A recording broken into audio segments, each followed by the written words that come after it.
It is February 17th, 2017. This is Bill Apter down here in Apter'S Alley, and sad to report the passing of another incredible legend, George the Animal Steele. A great character in the ring, a great person outside the ring, a family man. I mean, he was just absolutely amazing. This guy that looked like a Neanderthal man was one of the sweetest people I ever met. When I first met him, I was very impressionable. It was the very early 70s, and my dad and I used to go to Madison Square Garden. I was there with my camera taking pictures. My dad was beside me. Yeah, they let my dad sit beside me there. I was using a pseudo-professional camera. This here, a Canon rangefinder. I still have it. This is the camera that took the pictures of Bruno Sammartino losing the WWF Championship to Ivan Koloff. And George Steele is actually tied into that story, so we're going to get to this. But he was a terrific man. So when my dad and I got press credentials and I was told I could go backstage and we could meet anyone, the one guy that we were really scared to meet was George the Animal Steele, because back then fans didn't laugh at the bad guys. We were scared. Even if you were a reporter, we were scared. This guy was like, hey, you go. Hey, I didn't know what to expect. So we were standing backstage and saying hello to everyone and introducing ourselves. And then down that end of the hall, we saw George Steele. And he was walking toward us, and he was in a suit. And he looked very dapper for this Neanderthal animal. And as he got to us, I was waiting for him to go like, hey, out of the way, hey! Instead, I said to him, hello, Mr. Steele, I'm Bill Apter from Inside Wrestling and The Wrestler. I wonder if I could take some pictures of you.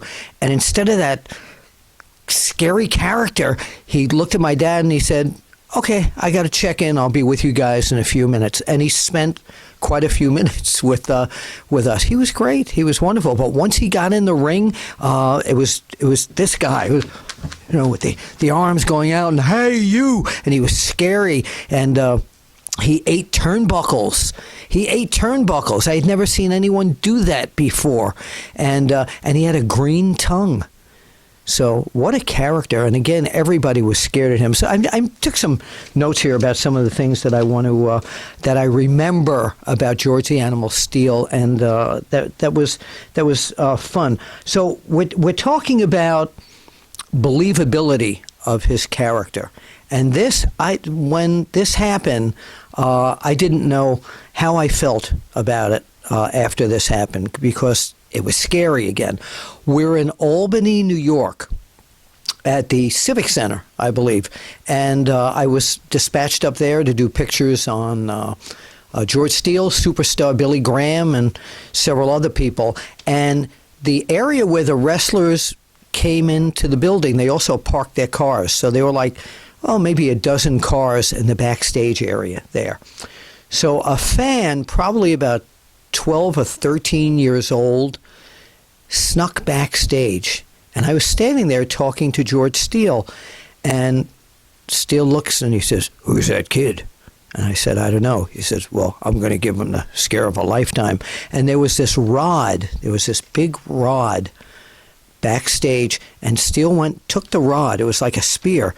And Steele went onto the trunk of a car and then up to the hood of the car and took the rod and looked right at the kid and going, hey, you, go, hey. And this kid was like, the Home Alone kid? Ah! I never saw anyone run that fast in my life. That kid, who's an adult now, probably still has nightmares from the character of George the Animal Steele. He always used the word daddy and baby. Back in the early days, in the late 60s, when I saw him on TV, in the early 70s, his interviews weren't, he didn't have like Lou Albano or any of the other managers talking for him. So he'd go, listen, Daddy, Sammartino, let me tell you something. When I get you in the ring. So somehow his character regressed, and could not speak English. He couldn't talk. The hair that he had on his chest, I wish I had up here currently. So one of the most fun times that I had with George the Animal Steele, I was with Pro Wrestling Illustrated editor Stu Sachs, and we used to use a place in New York on, I believe it was West 45th Street, called Contact Studios. And it was a photo studio that we used. They had photo equipment. We brought wrestlers. That's where I took pictures of Kurt Hennig, Eddie Gilbert, Andy Kaufman came there on a pretty regular basis. So with George Steele, we needed to change things up just even a little bit. So he said to me, why don't I just kind of make like I'm wrecking the studio, Daddy? And he went ahead and he practically wrecked the whole studio. And we got a great photo set out of it. He did almost smash Stu Sachs' face. Stu, you remember that. I know that. I talked to Stu earlier today, and we were talking about that photo set. And I want to bring up my son, Brandon. My son, Brandon, has been a marketing director, promotions director for several minor league baseball teams. And several years ago, he called me and he said, I've got this name here of somebody we want to bring in for autographs and bring out on the field and all that. And my son didn't really know him except for my imitations of going, hey, go. So I said, George Steele would be great. He's absolutely terrific. So my son picked him up at the airport and drove him to the stadium and had a great time with him. And he, let me go get this photo. Hang on. Don't go anywhere. He gave Brandon this picture. And it's an autograph certificate of authenticity. Ensures that this photograph was signed by George Steele, and it's limited edition number 902. But the inscription on here is, "May God bless you, Brandon, George Steele, the animal." George Steele was a very religious man. His belief in God was very, very, very strong, and it kept him going through the years that he was ill. His faith, his belief was something of such great strength, as was his wife. The last time I saw him was probably about a year and a half, 2 years ago, at a place in Flushing, Queens, called the Wrestling Universe. And I was selling my book, and he was there signing autographs. And he had a big line, and I had a okay line. And it was funny because we told Rodney Dangerfield-style jokes to each other. And if you don't know who Rodney Dangerfield is, just Google Rodney Dangerfield. All right, hey, I'm telling you. So that was the last time I saw him in person. I spoke with his wife when reports of him being ill late last year or middle of last year, and she said he didn't feel like coming to the phone at that point, but she would deliver the message that Bill Apter called and said he loved him. And I did. I loved George Steele, Jim Myers. I really did. So on that picture, he wrote to my son, God bless you.